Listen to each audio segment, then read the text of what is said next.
Duct air leakage is coming off here through this hole, so we're getting some heat that's coming down the shaft and the back chase by the air filter.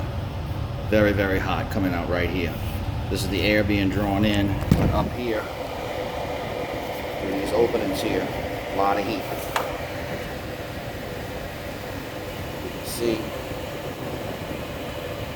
73 inside the air return. My trotter should be in the hole. I'm going to try to get the video so you can see it.